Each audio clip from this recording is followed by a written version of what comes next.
Well, good morning, everyone. Thank you very much for being here today. My name is Jenny Kwan. I'm the Member of Parliament for Vancouver East. On March the 26th, 2026, I was joined by organizers and representatives of the Canadian Humanitarian Delegation to announce their participation in the Global Sumud Flotilla to deliver life-saving aid, challenge the blockade, and maintain an international civilian presence in solidarity with Palestinians. Today, I'm joined with my colleague, Heather McPherson, Richard Kohler, who's over here, a former diplomat and a signatory of the open letter to the Prime Minister co-signed by nearly 200 former diplomats calling for sanctions against Israel, and 3 Canadians who participated in the largest civilian-led international mission to challenge the siege of Gaza. They have returned home with first-hand accounts of what happened during the Global Sumud Flotilla and the appalling treatment that they and others experienced at the hands of Israeli authorities when they were illegally captured.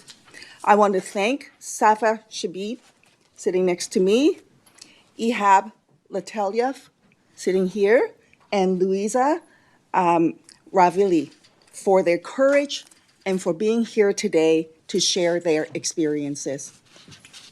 When news of the capture of the flotilla participants, first on April 29th and 30th, and again on May 18th to the 21st, were captured by Israeli forces in international waters in violation of international law, I, like many Canadians, were worried, shocked, and deeply angered by the unacceptable impunity in which Israel illegally assaulted and captured peace activists. In recent weeks, even more disturbing reports have emerged from international participants who have since been released. Flotilla participants were subjected to physical abuse while in Israeli custody, including beatings, the use of tasers, degrading treatment, and even sexual assault. The participants who are here today will elaborate directly with you about their experiences. These Canadians participated in a nonviolent civilian mission intended to deliver humanitarian aid and draw international attention to the devastating humanitarian crisis in Gaza.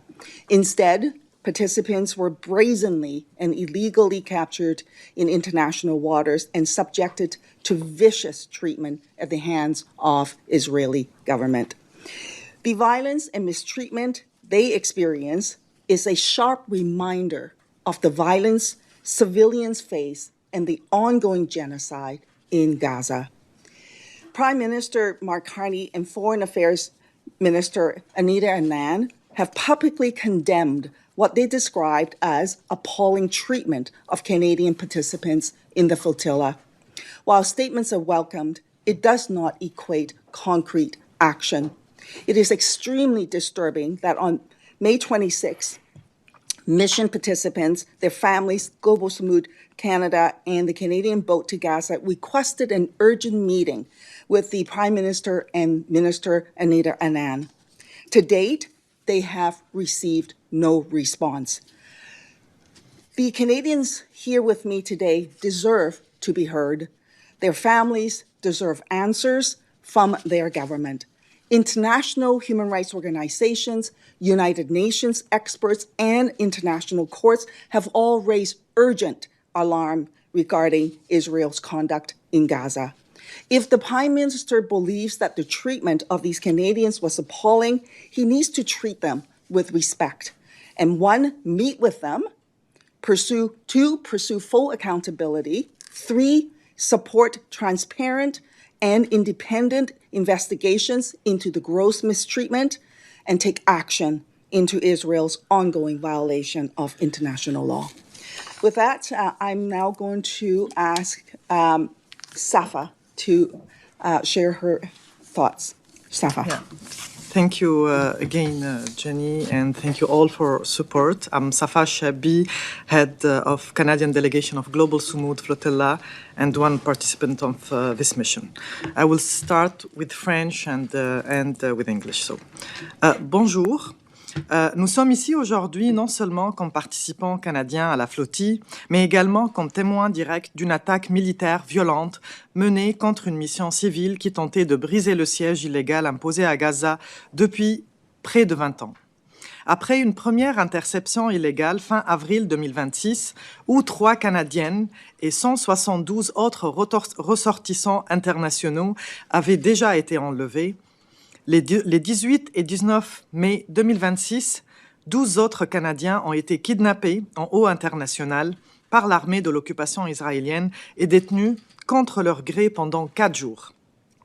Nous faisons partie de quelques 450 participants de cette mission civile qui visait à attirer l'attention du monde sur la violence coloniale systémique infligée aux Palestiniens sous l'occupation et sous blocus et acheminer de l'aide humanitaire vers Gaza.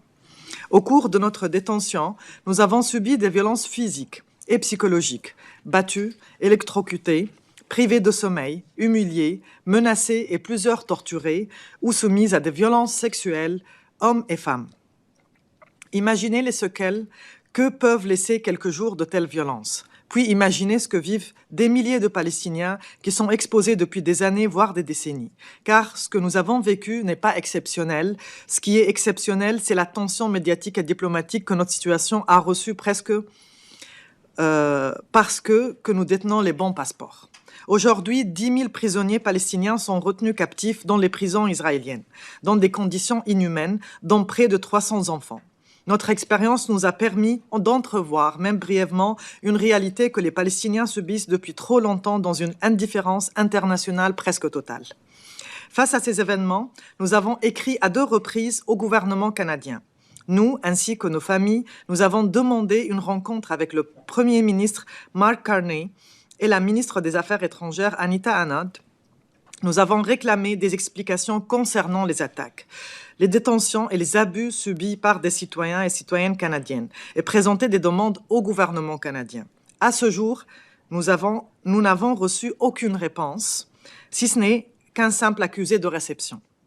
Le Canada ne peut pas prétendre défendre les droits humains tout en maintenant des relations militaires, diplomatiques, politiques et économiques avec des responsables de ces violations. Il ne peut pas condamner certains dirigeants israéliens comme Ben-Gvir d'une main, tout en contribuant à l'armement d'une armée d'occupation de l'autre côté. Alors que notre bateau a été attaqué et que les Canadiens ont été détenus illégalement, le Canada continue d'autoriser des transferts militaires et de maintenir des relations qui contribuent à l'impunité dont bénéficie Israël. Si nous avons pris ces risques, c'est parce que nos gouvernements ont échoué à agir. Et face à cet échec, des personnes comme nous, partout dans le monde, se sont senties obligées d'exposer leur propre corps à une machine de guerre extrêmement violente, soutenue et financée par les mêmes gouvernements qui affirment défendre les droits humains.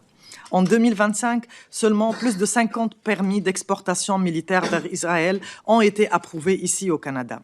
Et plus de 14,6 millions de dollars de matériel militaire canadien a été exporté vers l'armée de l'occupation israélienne. Oops.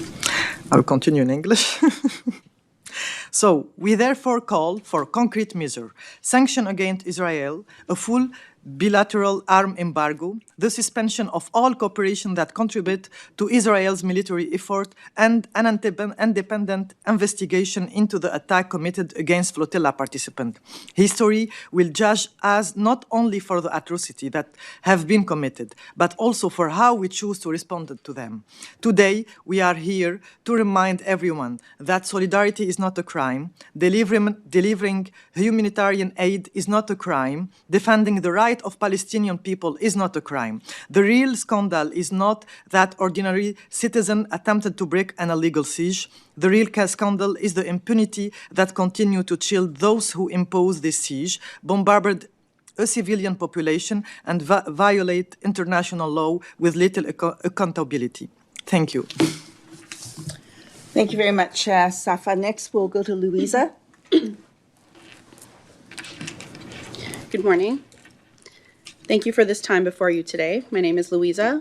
I was one of 14 Canadian delegates to the Global Sumud Flotilla 2026 mission to deliver critical aid, open a vital humanitarian corridor, and break the illegal and brutal siege on Gaza. In my role as a medic, I joined 13 other civilians from across our nation in a peaceful, nonviolent, unarmed, and principled humanitarian response to the ongoing, relentless genocide and occupation of the Palestinian people. I spent many days in early April with my fellow Canadians and other international delegates, packing our sailboats full of food provisions, infant care products, including milk, formula, and diapers, school supplies and backpacks, essential medicines, menstrual hygiene, and other supplies to help meet the basic human standard for dignity and provide some relief to a people besieged by the occupation's blockades of these and other necessities of daily living. On the evening of April 29th, after nearly 3 weeks of sailing across the Mediterranean in our determined attempt to reach Gaza, I experienced 2 violent assaults during the surprise interceptions that occurred before even reaching the territorial waters of Greece. During the first assault, we were approached under the cover of night by a group of heavily armed perpetrators who did not immediately identify themselves, but using a megaphone threatened that our sailboat would be boarded if we did not alter course. We sat with our hands up and expected, for the most part, to endure a potential ladder of escalation and intimidation tactics that the Israeli military apparatus is well known to use against unarmed civilian humanitarians on these missions. But this time, they went off script. During the first assault, their verbal threats were immediately followed by 3 shots fired directly from close range above our heads. And the sight of laser scopes forming clusters of red dots on our bodies is one I will never forget. After this assault, they sped away, only to return shortly afterward, this time clearly identifying themselves as Israeli military and letting us know, quote, "We have weapons and we will use them." They fired 1 additional shot, this time directly at us, which landed between myself and my crewmate to my left, missing our flanks by centimeters. With our hands up, we watched them board the Tam-Tam sailboat. 2 or 3 Israeli soldiers immediately went down into the cabin, while another 4 or 5 raised their rifles and held us at gunpoint, while they explained that we were being commandeered and that body searches would begin. Under gunpoint, myself and my 6 boatmates were forced to our knees and searched from throat to feet. We were then placed as hostages at the bow of our boat and held still at gunpoint while their colleagues down inside the cabin used wire cutters, among other things, to destroy beyond any possible repair our engine, our electricity, our solar panel, our internet connection, our VHF and radio communications, so that no one would be able to hear us or respond to a distress call. Then they programmed our autopilot into the path of an incoming storm, which had been building off the western coast of Greece. They told us, quote, "These are your new coordinates, and if you change course, we will return, and you don't want that." And they left us with nothing but a destroyed cabin, a flashlight, and a paper map. Please let me be clear. The intentions of the Israeli military was to kill us, and the crews of 2 other boats sailing alongside us passively, by kneecapping our vessels and setting us on a path to certain death. What happened to the Tam-Tam sailboat on that night indicated a malicious and sadistic attempt to cull a group of unarmed civilians from a collective response to genocide. In no uncertain terms, those who faced the early, surprise interventions of April 29 and 30 were left to die at sea. There is one thing that haunts me as a Canadian citizen. Between the two assaults that night, while I still had my mobile phone, I reached out to the Canadian Consular Support Line to tell them what was happening and to implore them to please act to ensure my safety so that I could return intact to my 11-year-old son. I was met with a response that thanked me for letting them know. I was rescued with my boatmates by the Spanish NGO Open Arms, who themselves were intercepted, though they were not boarded. But they had their own comms disabled and jammed for some time. The Tam Tam and 2 other boats were left adrift for over 12 hours, with nobody on earth aware of where we were. I am grateful beyond measure that Open Arms broke away from the fleet to try and locate us. And thank God their own comms was restored in time to find us on radar and begin rescue operations. Rescue operations took far longer than they ever needed to, while trying to find a way to get us on Greek land. It was deliberately sandbagged, leaving us exhausted, traumatized, and confused. This is the story of the Tam Tam and myself, the single delegate who did not endure illegal abduction and detention. There was simply no need to waste their own time and resources when the weather and an irreparably damaged sailboat would have completed the job. And finally, while it pains me, this needs to be said, I received no response, not even a word of support from anyone at any level of our government. Beyond thank you for letting us know from the consular support line, radio silence from anyone in the Canadian halls of power who could have taken actions, even diplomatic ones. Despite repeated attempts by our dedicated Sumud Canada land team to protect me and my fellow Canadian humanitarians. Their silence has been deafening. Thank you for your time. Thank you very much, Louisa, for sharing your experiences with us. Next, I'm going to go to Ihab. Thank you. Thank you for hosting us here. My name is Ihab Lutaif. I'm a founding member of the Canadian Boat to Gaza and on the steering committee of the Freedom Flotilla Coalition. This is my 3rd time sailing to attempt to break this illegal blockade of Gaza. I sailed in 2011 and in 2015 before.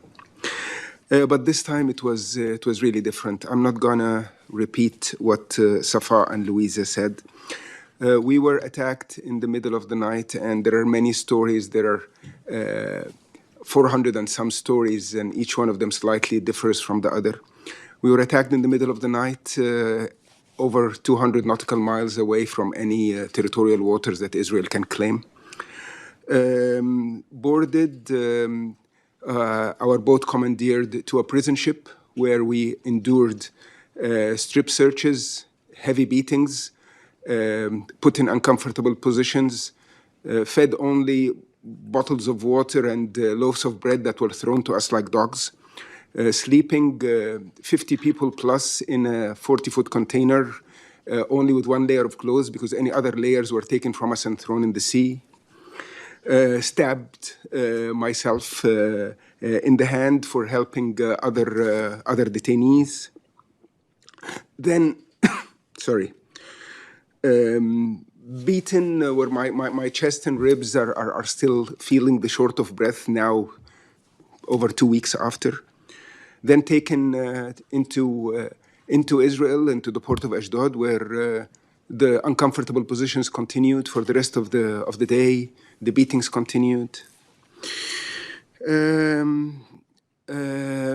No medical treatment offered to anybody till that point. People with broken ribs, people with internal bleeding, people with stab wounds. So it was really a situation where we felt that we were let down by Canada before anybody else, to be honest, because the Canadian government knew all that was happening. Thanks to Itmar Ben-Gvir, who shared videos while before myself came on land in Israel. All that was happening, and the whole world knew what was happening to us. Yet, no diplomatic movement by Canada helped us in this captivity. The captivity that was very clear, the idea behind it was to torture us and to punish us, not to imprison us. Despite the claim that they had for us that we entered Israel illegally while we were kidnapped from international waters and wanted us to sign that we agree on that. Then we were moved to a prison where the torture continued for 3, 4, 5 more hours till the early hours of Thursday morning, when some of us were already in their hands for over 3 days. So the point here is that two things, two important points. The first one is we knew firsthand, we experienced firsthand what we knew, is that Palestinians are living this day in and day out with no end in sight. And this is a responsibility for the whole world to act upon, not for only those who are being directly punished. We experience that now. We knew it, now we experienced it. The difference is they have no end in sight. We, under our worst expectation, knew that there was an end going to be in sight. Maybe it would drag on for 3, 4 more days, but there was an end in sight. Imagine, now we can imagine, and still just imagine, living your whole life like that. So we call on the Canadian government first to stand behind us, to meet with us, to talk to us, to take real actions beyond words of condemnation that mean nothing to Israel, really. We need actions from the Canadian government against a state that has gone rogue, that's attacking international civilians unarmed in international waters, and among them Canadians who are let down by their government. As a Canadian by choice, I think that the dignity of Canada is in question here after what happened to Canadians in international waters. And number two, to take a strong position in support of Palestinian rights, in support of the torture and the genocide that Palestinians have been living for 78 years and is just continuing more and more every year. I have nothing else to say. Thank you. Thank you. Next, we'll go to Richard. I'm grateful for the opportunity to join with this distinguished panel to address the need for justice and accountability for Palestine, specifically in this case, the illegal mistreatment of members of the Canadian Boat to Gaza Freedom Flotilla Coalition. The reason I'm here today is that I was part of an effort by 190 former Canadian diplomats to prepare and send a letter addressed to the Prime Minister that sought his support in the achievement of a ceasefire in Gaza and a permanent peace settlement. While I cannot speak for all 190 signatories, I want to provide some insight as to what brought us together. Many of us have worked in the Middle East, and many like me have worked in other countries or at assignments at headquarters, and what we all have in common is a shared commitment to Canada, to peace, and to the rule of law. Many of our colleagues, as former public servants, are hesitant to give public advice to our government because of the prodigious competing challenges the government faces. But what provokes us to speak out in the case of the ongoing conflict in Gaza, the West Bank, and now Lebanon, is that it is breaking every international and human rights law that we as Canadian diplomats both developed and advocated. The responsibility for occupiers to protect those under occupation, including access to water, food, shelter, and medicine, respect for international laws on the conduct of war, respect for territorial integrity, and respect for the United Nations resolutions, as examples. It's equally unequivocal, too, that the attacks of October 7 are to be condemned without reservation. The deliberate killing, injuring, and kidnapping of civilians are indefensible, and no political context justifies these. The killing of civilians by Hamas was plainly wrong. Yet, as UN Secretary General Antonio Guterres noted at the time, those attacks did not happen in a vacuum. The Palestinian people have lived under occupation for over half a century. Acknowledging that reality is not a defense of Hamas, it is a precondition for any honest accounting of the conflict. The disproportionate response by the Israeli government and the IDF resulted in we have to be careful with numbers, there's no known exact number, but we estimate between 71 and 75,000 estimated deaths in Gaza, more than 50% of whom are women and children.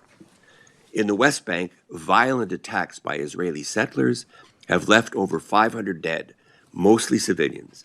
And in Lebanon, over 3,000 people have been killed, again, with more than half of them innocent civilians. Civilian infrastructure has been targeted, with Gaza losing over 80% of its houses, its schools, its hospitals, and roads. The targeting of civilians and civilian infrastructure is a war crime, as it is a form of collective punishment. As you have heard, the arrest of these humanitarian activists trying to bring aid to Gaza was stopped in international waters based on vague allegations that they were all terrorists. These actions and complete disregard for international law and human rights have sparked an outrage around the world. We recognize that Prime Minister Carney and Foreign Minister Annan have made strong statements alone and with other countries to call for an end to the violence and destruction. They have made demands for a full ceasefire in Gaza and access to humanitarian aid. They have confirmed Canada's support for a two-state solution, including through recognition of the State of Palestine. They have condemned settler violence and called on the Israeli government to end its expansion of settlements. Yet the Canadian government has to date sanctioned only 2 Israeli government officials, Ministers Ben-Gvir and Smotrich, and 4 Israeli extremist settlers. It's obvious that in the absence of real consequences, the current Israeli government will continue to flaunt international law, expanding settlements in the West Bank, and occupying southern Lebanon, making peace impossible. The letter signed by my colleagues, 190 of us, was intended to urge the Canadian government of the need to take more decisive action now to stop the expansion of settlements proposed for the E1 corridor in the West Bank that would end any prospect for a two-state solution. We provided them examples of what Canada could do alone and in the company of other allies, and we note that the Israeli government has delayed their plans to tender contracts for settlements in the E1 corridor of the West Bank. We need to keep the pressure on because real sustainable peace will only be achieved by recognizing the rights of both Israelis and Palestinians to live in peace and security through the establishment of a two-state solution with internationally recognized borders and obligations. Thank you. Thank you very much, Richard. Last but not least, we'll go to Heather. Thank you very much. Thank you to everyone for being here today. I'd also like to very much thank the witnesses for bringing this testimony forward and sharing this with all of us. I know this is a very difficult experience for all of you to share, and I deeply appreciate that. I wanted to also draw attention to the recent release, the 2026 United Nations Secretary General Report on Conflict-Related Sexual Violence. I'd like to quote, "Violence consists of rape, including with objects, gang rape, attempted rape, physical violence to the genitals, instances of targeted shooting of the genitals, touching of breasts and genitals, strip and cavity searches conducted without apparent security justification, forced nudity, and threats of rape." I want to highlight that these reported documented cases of sexual violence against Canadian citizens, against others, against Palestinians by Israeli authorities are something that is not new. The United Nations has documented this pattern of abuse, and that demands action and accountability. The report is not an isolated finding. UN bodies and independent investigators have repeatedly documented a lack of accountability and transparency for violations against Palestinians and other nationals. And we have called repeatedly for the Canadian government to act. Canada has a responsibility and a duty to protect its citizens abroad, and the allegations that we have heard today should have prompted a far stronger response from the Government of Canada. Canada has known for years about the alleged torture, abuse, and mistreatment in Israeli detention facilities, and yet the response has largely been limited to statements of concern. Meanwhile, other countries have taken concrete steps to investigate allegations involving their citizens. The evidence is very clear. What we have heard today adds to a growing list of evidence that we know. International institutions have documented serious violations. Canadian citizens have now come forward with their own accounts. This cannot continue. Canada must stop treating these abuses as unfortunate incidents and start treating them as violations of international law that demand accountability. We ask for an independent investigation into allegations involving Canadian citizens, accountability for those responsible for torture and sexual violence, sanctions on Israel officials responsible for serious human rights violations, and a comprehensive arms embargo. Enough is enough. Enough excuses. Canada must stand on the side of human rights, accountability, and international law. Thank you. Merci, thank you. We'll now go to the question period, first in person and on Zoom. Si vous êtes sur Zoom, je vous demanderai d'utiliser la fonction « Lever la main » maintenant. So first off, Dylan Robertson, Canadian Press. Thanks for taking our questions. I'm wondering if you could specify the communication you've had with ministers' offices, including the Prime Minister's office. Are you sending letters? Are there emails? Are you hearing back boilerplate? Are you hearing back radio silence? Is there an offer to meet? Could you please be as specific as possible about what communication you've had with Minister Anand, Prime Minister's office, etc.? We send by different way, like we send emails even before the mission. They know about the mission, and by email, like we try to inform them about all information. And after that, for the meeting, also we sent email in the name of all family and participant were Canadian participant were kidnapped. But we didn't get really any answer, only like, comment dire, accusé de réception? Acknowledgement of receipt. Yeah, that. Do you want to add something? I'll just add that Global Affairs Canada was well aware, as Safa said, from before the mission. And we signed releases so that Global Affairs Canada can do ostensibly their jobs. I'll just add as well, Dylan, that I did write immediately to Minister Anand, to her personal email and to the official channels, and we again received a confirmation of receipt. Copy of the letter that was sent to the Prime Minister and Minister Anand, signed by all the participants, the Canadian participants and family members involved. And this is a letter asking for a meeting with a variety of different issues that they've raised. And to date, the Minister and the Prime Minister has not responded, and no meeting has taken place. I would also add on the same line that when we arrived we were taken into Israel, we expected that there will be counselor services helping us in this situation where there was none, and they never showed up yet. When we were deported to Turkey, then they were there in the airport for the photo op, I would say. They did take our statements, but when we needed them, when we really needed them, there was no help. Just wanted to ask the participants, specifically Ms. Shabi and Mr. Latayath, if the government's given a truthful recounting of your consular experience. I mean, they're saying there was medical treatment in Turkey. They're saying that they had difficulty getting consular access within Israel and then eventually did get in touch with you guys. I'm just wondering how you would describe the way that they've described Global Affairs' response, and also if any of the three of you have any medical diagnoses coming out of this.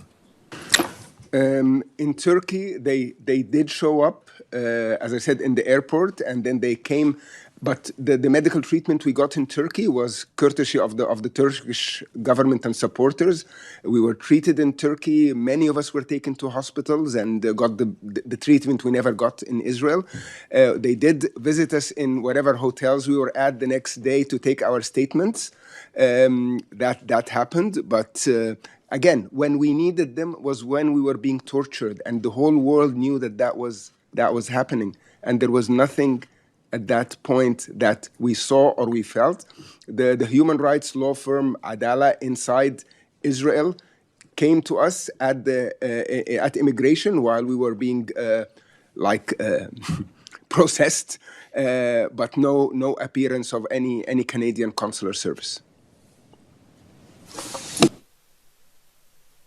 I sought in post-mission medical care independently. When I arrived home, I can only speak for myself, but I would venture a guess that all of us are dealing with acute post-trauma symptoms. I certainly am. In particular, if you're curious, every night when the sun goes down and it gets dark outside, my body shakes violently, even though I know that I am safe. Relatively, here at home, the body remembers. And I have only heard similar versions or variations of this same story among my colleagues. So just to stress on the point of the injuries that we sustained, of course, psychologically and mentally cannot be exaggerated, but even physically, the whole idea that we got out of this attack and detention is punishment, is to terrorize us, literally, so that we never do this again, or nobody ever does this again. The beatings that we got when we got on those prison ships, everybody alone was taken into a dark container and beaten, some people for 3 minutes, some people for up to 10 minutes with grave injuries. Me personally, when I tried to help others during the imprisonment on the boat, the result was that a soldier just came and slashed my hand intentionally with a knife as a punishment. The situation that we went through, again, what hurts is that all this was happening while the world and Canada knew it was happening. That was the time to help us if they cared about us. And now we still are waiting for meetings that are meaningful with the Canadian government to talk about this and to really have it was said before, Israel does not care about condemnations anymore. Sanctioning one or two politicians is not the solution. There has to be a strong, concrete step about how Canada deals with Israel. Culturally, economically, arms trade. We're still having arms trade both ways with Israel. All that has to stop if we really want to push towards justice. I think Canada picks and chooses which countries it considers bad and which countries it considers good, depending on international politics and interests, not depending on human rights and actions of those countries. I can just add a small story because I was also in the cell, and there is one of the prisoner with me. She was diabetic. She has diabetes, and she was private from his medicines. And when we asked it, because we spent the whole day beating and tortured and everything, and without also eating, and at the end of the day, she became really very weak. And we were asking the soldier to bring his medicines, and they refuse it.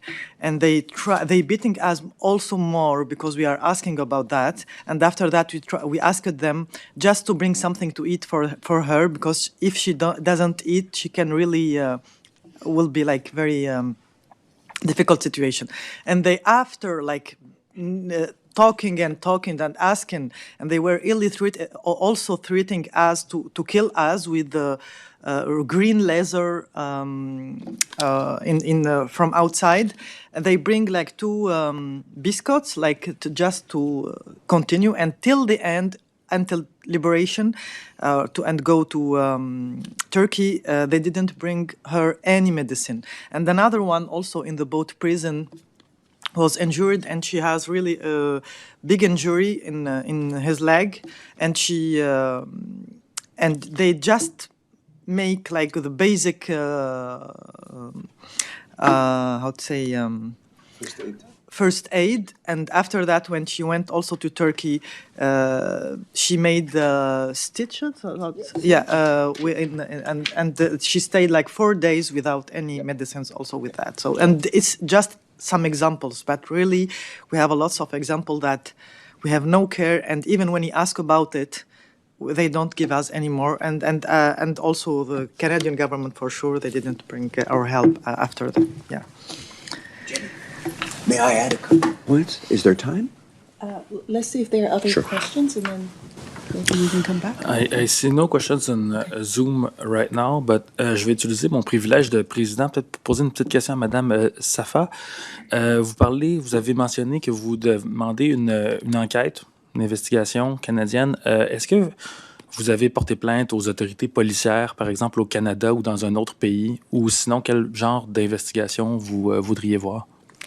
En fait, on n'a pas encore porté plainte, mais ce qu'on avait fait, c'est que au niveau, par exemple, quand on est arrivé en Turquie, le gouvernement turc a pris tous les témoignages, et c'était vraiment un témoignage du point de vue légal et tout. Il y a eu aussi au niveau international, au Global Sumud, un rapport qui a été déposé à la Cour internationale pénale, ça fait quelques jours, avec tous les témoignages et les violations commises. Au niveau canadien, il y a le consulat qui a pris tous les témoignages des Canadiens. On s'attend que vraiment il y aura une suite et des conséquences par rapport à cela, et on va évidemment voir ce qui pourrait se faire au niveau canadien à ce niveau, parce que les conséquences, et comme Luisa et Heather viennent de dire, il y a des répercussions psychologiques et chacune et physiques vraiment, et il faudrait voir c'est quoi les conséquences, et on s'attend que ça soit pas juste une collecte de témoignages de la part du gouvernement juste pour garder les traces d'une expérience X de plus de violation, mais vraiment d'avoir des conséquences juridiques et légales et politiques aussi. Et c'est pour ça qu'on demande depuis très longtemps des sanctions vers Israël et de couper les liens avec Israël. Surtout, ce que j'aimerais aussi souligner encore une fois, c'est que il faut jamais oublier, c'est qu'on a été torturé et battu par des armes qui sont financées par le gouvernement canadien. En 2025, il y a 50 permis d'exportation d'armement en fait, qui a été déposé en Israël par le gouvernement canadien, et 14,6 dollars canadiens ont été investis dans l'armement en Israël aussi. Donc, c'est ce qu'on a été torturé et battu par des investissements et par notre argent public dans l'armement israélien. J'ai une question pour Monsieur Kohler aussi. I'll ask in English maybe. You mentioned the sanctions against Israelis, individuals, 2 officials, 4 extremist settlers. Those, if I remember well, were imposed by the former Minister Mélanie Joly, not the current minister in Tanan. Maybe correct me if I'm wrong, but do you see a shift in regarding this question in between the former Prime Minister Justin Trudeau to this current Prime Minister Mark Carney? Yes, I have seen a shift. Number one, Prime Minister Carney specifically recognized the state of Palestine, which is something that Prime Minister Justin Trudeau had not achieved. Number two, subsequent to the letter that me and 189 colleagues retired diplomats, ambassadors, high commissioners, consuls general, Prime Minister Carney, and there was no direct relationship, but subsequent to our letter, Prime Minister Carney joined with 8 other nations, the UK, Australia, Italy, and others, calling upon the government of Israel to take action to seek peace and to stop expanding in the West Bank and a ceasefire in the Gaza. It might be useful, and I know time is limited, but it might be, as my colleague has said, sanctioning 2 members of the Knesset may not be enough. The letter that we wrote to the Prime Minister proposed a number of potential options that the government could look at to expand on sanctions, and just a few of these are announce Canada's intention to undertake an immediate review of the Canada Free Trade Agreement with Israel, notify Israel of Canada's intentions to terminate the Canada-Israel Strategic Partnership, MOU, expand economic and travel sanctions to include any Israeli cabinet member of the Knesset, take legal action against Canadian companies that bid on or participate in the construction of projects in the settlements. And there are other options that we propose that the government could consider to give better teeth to possible sanctions. If I could just jump in to add one additional point. What was also clear to me is this. In the face of the genocide, in the face of this brutal attack of civilians, I move a No More Loopholes Act in the House of Commons. Canada could have done something under Carney, under this Prime Minister, to say that Canada will not be complicit in genocide. We will not be complicit in international law violations. We will not continue to turn a blind eye to the implicit and complicit actions of Canada in these law crimes.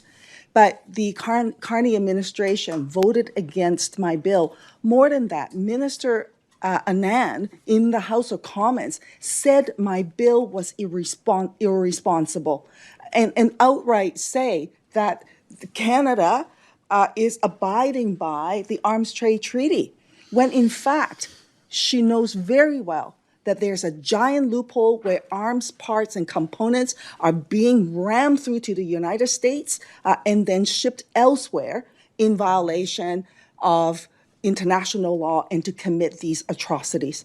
That should be noted as well. Thank you. I see no more questions on Zoom. Dylan, something else? I'll keep it brief. Just a split question here. I'm just trying to understand correctly. You've had no contact post-return whatsoever from any Government of Canada officials? I'm seeing heads nodding no. Okay. And just for the MPs, the government has asked for an independent inquiry here.